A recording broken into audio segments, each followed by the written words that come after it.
एक healthy plant के लिए उसकी रूट्स का स्ट्रांग होना बहुत ज़रूरी है। जड़ें मजबूत होंगी, ऊपर प्लांट हेल्दी होगा। और फिर ख़ास तौर पे वो पौधे जो कि आप बल्ब से उगाते हैं या जिनके बल्ब बनते हैं, जैसे आपके पास हो गया प्याज सब्जियों में, उसके बाद शलजम, मूली, गाजर, और फ्लावरिंग में ग्लैडुलस हो गया, अम्ब्रेलस हो गया, उसके अलावा डीनियम हो गया, और डिफरेंट फ्लावरिंग प्लांट, रोजेस, ये सारे पौधे जो हैं इनको बहुत स्ट्रॉन्ग रूट्स चाहिए होती हैं। इन स्ट्रॉन्ग रूट्स के लिए आपको हमेशा आपके जहन में ये आता है कि कौन सी ऐसी ऑर्गेनिक फर्टिलाइजर दें कि ताकि इनकी रूट स्ट्रॉन्ग हो और पौधा स्ट्रॉन्ग हो। तो जी, इसी चीज़ को जहन में रखते हुए मैं आज आपको एक ऑर्गेनिक फर्टिलाइजर बताने जा रहा हूँ कि जो काम ही रूट्स पे करती है। Roots healthy, plant healthy. Roots weak, आपका प्लांट ना तो हेल्दी होगा बल्कि सर्वाइव भी बहुत मुश्किल है करे, कुछ ही दिनों में वो मर जाएगा। बहुत सारे लोग इसका नाम तो जानते हैं और इसको इस्तेमाल भी करते हैं, लेकिन उन्हें इसके डिटेल फ़ायदे नहीं पता।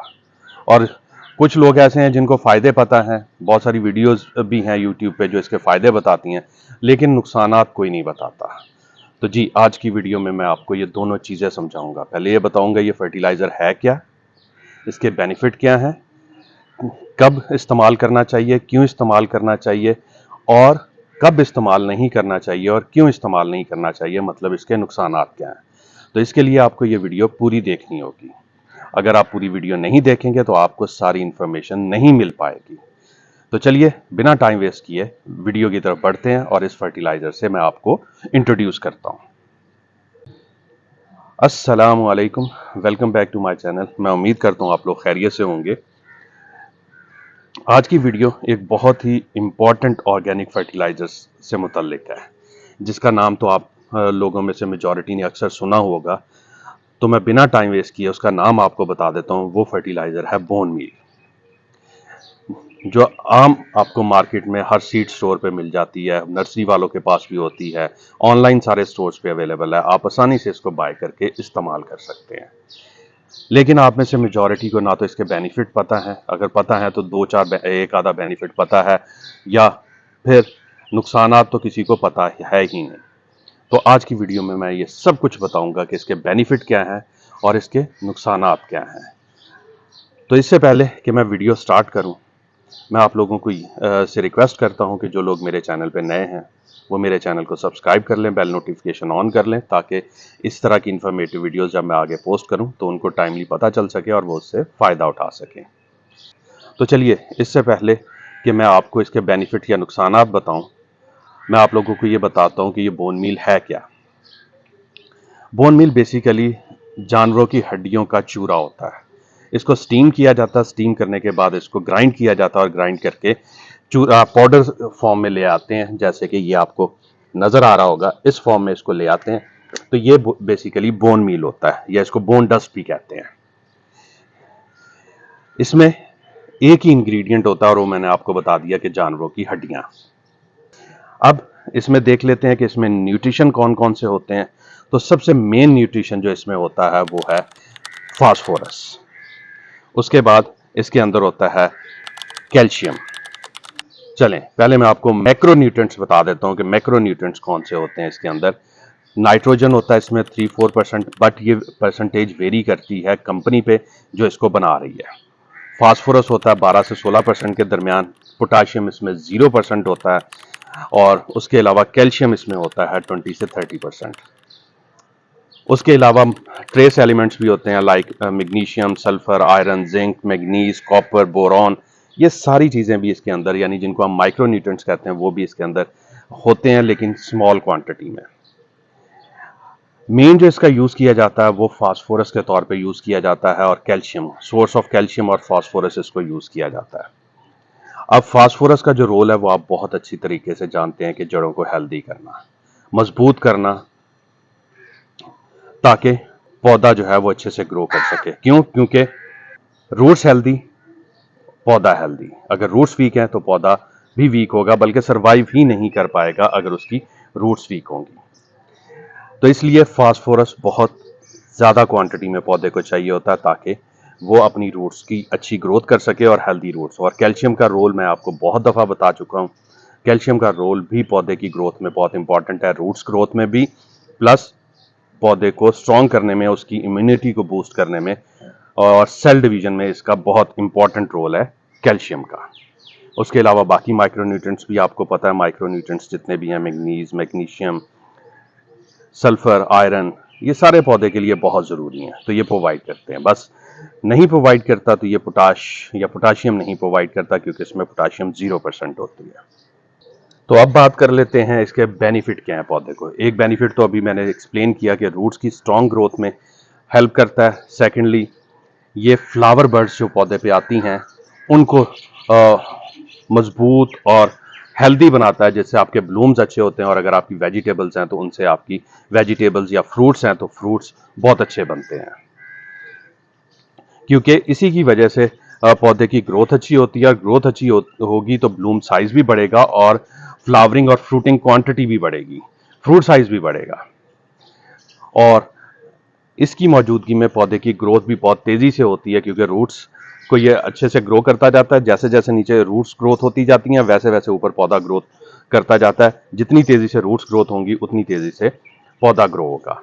उसके बाद क्योंकि इसमें कैल्शियम है तो स्टेम स्ट्रेंथ मजबूत होंगी, ब्रांचेस जितनी भी निकलेंगी मजबूत निकलेंगी, हेल्दी ब्रांचेस होंगी, क्योंकि सेल्स वॉल्स को स्ट्रॉन्ग करता है कैल्शियम। और साथ साथ जो है रूट्स की ग्रोथ में भी कैल्शियम इंपॉर्टेंट पार्ट प्ले करता है, और इसी की वजह से, कैल्शियम ही की वजह से फर्टिलिटी जो है पौधे की वो बढ़ती है, मतलब फ्रूट बनने का प्रोसेस, बीज बनने का प्रोसेस और फूल बनने का प्रोसेस वो भी इंक्रीज होता है। अब हम बात कर लेते हैं कि इसको किन पौधों पे इस्तेमाल लाजमी करना चाहिए, जिसमें रोजेज हैं, गुलाब जो कि मेरे पास बहुत हैं, एडीनियम है वो भी मैंने काफ़ी रखे हुए हैं, फिर जितने भी बल्ब बेस पौधे हैं जिनकी जड़ें जो हैं वो मोटी होके वेजिटेबल्स बन जाती हैं, या फिर जो उगते ही बल्ब से हैं, लाइक ग्लैडुलस हो गया, अम्ब्रेलस हो गया, ट्यूब रोजेज हो गए, उनके लिए ये बहुत ज़रूरी है। उनमें इस्तेमाल होता है हिबिस्कस में, बोगनविलिया में, एनुअल फ्लावरिंग प्लांट्स जो होते हैं, जो आप सीजनल फ्लावरिंग प्लांट्स लगाते हैं, उनमें भी इनको इस्तेमाल करना चाहिए। फ्रूट्स और वेजिटेबल्स में तो इसका इस्तेमाल है ही। तो मतलब कहने का ये है कि हर पौधे में इसका इस्तेमाल बहुत ज़रूरी है। तो अब आ जाते हैं कि इसको कब इस्तेमाल करना चाहिए। सबसे पहले इसको इस्तेमाल करना है आपने जब आप पॉटिंग मिक्स बनाते हैं, तो पर पॉट के हिसाब से आपने, अगर 12 इंच का पॉट है, मैं उस हिसाब से आपको बता देता हूँ, 20 ग्राम आपने एक पॉटिंग मिक्स में 12 इंच के पॉट में आपने डालना है। 14 इंच का पॉट है तो 30 ग्राम जो है वो आपने पॉटिंग मिक्स में इसको ऐड करना होता है। बाकी इसके अकॉर्डिंग आप देखते जाएं, इसको एडजस्ट कर सकते हैं अपने पॉट के साइज़ के हिसाब से। और वैसे अगर ज़मीन में लगा रहे हैं तो ज़मीन में जब आप होल बनाते हैं किसी भी पौधे को लगाने के लिए, तो उसमें आप इसको 50 ग्राम के करीब उसमें आप मिट्टी में मिक्स करके तो वो डालेंगे, आप इसके पौधा लगा देंगे ज़मीन में। उसके बाद आप इसको बाद में रेगुलर बेसिस पे भी देते हैं, लेकिन वो रेगुलर बेसिस आपने देनी है वंस इन अ मंथ। आप गोडी करेंगे पौधे की अच्छी तरह, और उसकी सॉइल में उसी हिसाब से तकरीबन 10 ग्राम 12 इंच में और 20 ग्राम 14 से 16 इंच के पॉट की सरफेस पे आप डाल देंगे, और ज़मीन में है तो 20 ग्राम आप गोडी करके सरफेस में की जो सॉइल है उसमें अच्छी तरह से मिक्स कर देंगे, लेकिन उससे पहले गोडी करना बहुत ज़रूरी है। तो इस तरह आप इसको इस्तेमाल करेंगे तो ये पौधे की ग्रोथ में इम्पॉर्टेंट पार्ट प्ले करेगा। अब आ जाते हैं इसके ड्रॉबैक्स पे। ड्रॉबैक, सबसे पहला ड्रॉबैक तो ये है कि जनाब ये बहुत स्लो रिलीज फर्टिलाइज़र है, यानी आपने दिया है, आज दिया है तो इसको 15-20 दिन लगेंगे डीकम्पोज होके पौधे को मिलने में। तो अगर आप इमीडिएट करेक्शन करना चाह रहे हैं, न्यूट्रिशन डेफिशिएंसी को रिकवर करना चाह रहे हैं, तो ये उसके लिए बिल्कुल भी सूटेबल नहीं है। फिर इसमें पोटाशियम 0% है, तो इसलिए पोटाशियम के लिए आपको अलग से फर्टिलाइज़र यूज़ करनी पड़ेगी। ये पोटाशियम नहीं देगी, प्रोवाइड करेगी ये वाली फर्टिलाइज़र। और इसमें नाइट्रोजन की क्वांटिटी भी कम है, तो उसके लिए आपको नाइट्रोजन सप्लीमेंट भी साथ देने पड़ेंगे। और ये काम भी तभी करेगा आपकी सॉइल में जब आपकी सॉइल स्लाइटली एसिडिक होगी, यानी उसका pH 7 या 7 से नीचे होगा, तभी ये अच्छे से काम करेगी। जो नॉर्मल हमारी पाकिस्तान की गार्डन सॉइल है या जो हमारी ज़मीन की मिट्टी है उसका अक्सर पीएच 8 होता है, तो इसलिए पीएच अगर ज़्यादा होगा तो इतनी इफ़ेक्टिव नहीं होगी जितना ये लो पीएच में होगी इफ़ेक्टिव। उसके बाद इसका अगर आप ओवर यूज़ कर देते हैं तो इम्बैलेंस ऑफ न्यूट्रिशन होने की वजह से आपके पौधे में डैमेजेस होंगे, हो सकता है वो मर जाए। तो इसलिए इसको आपको जितनी क्वांटिटी और जितनी फ्रीक्वेंसी के बाद मैंने आपको बताया उसी हिसाब से आपने इस्तेमाल करना है, क्योंकि यही अभी मैं आपको कुछ गलतियां भी बताता हूं जो आप लोग करते हैं इसको इस्तेमाल करते हुए, जिससे आपको बेनिफिट होने की बजाय नुकसान हो जाता है। तो फ्रीक्वेंसी मैंने जैसे आपको बताया कि वंस इन अ मंथ आपने देना है, उससे ज़्यादा नहीं। और जब आपने शुरू में पॉटिंग मिक्स बनाना है तो तब आपने इसको इस्तेमाल करना है।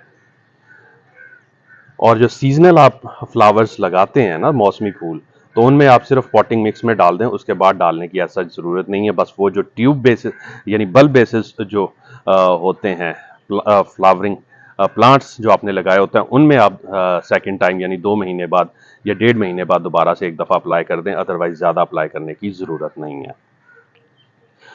और इसकी जो न्यूट्रिशन वैल्यू मैंने आपको बताई है वो भी फिक्स नहीं होती, ठीक है। परसेंटेजेस जो मैंने आपको बताई हैं, जैसे 12 से 16% आपको फास्फोरस बताया, 20 से 30% कैल्शियम बताया, तो वो भी फिक्स नहीं होता, क्योंकि वो जो कंपनी बना रही है, ये जो बंदा बना रहा है, उसकी प्रिपरेशन के प्रोसेस पे ये डिपेंड कर रहा होता है।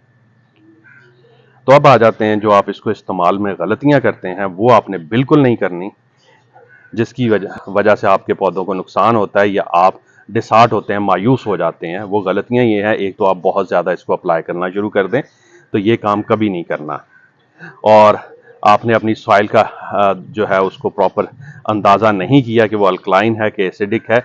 आप इसको यूज़ कर रहे हैं और उसके बाद आप एक्सपेक्ट कर रहे हैं कि बस आपने आज डाला और सुबह पौधा जो है वो 2 फीट बढ़ चुका हो और उस पर फूल और फल लग चुके हो, तो ऐसा नहीं है। ये बहुत स्लो रिलीज है। इवन अल्कलाइन सॉइल में ये इफेक्ट तो दे देता है, लेकिन बहुत स्लो, स्पीड बहुत कम हो जाती है।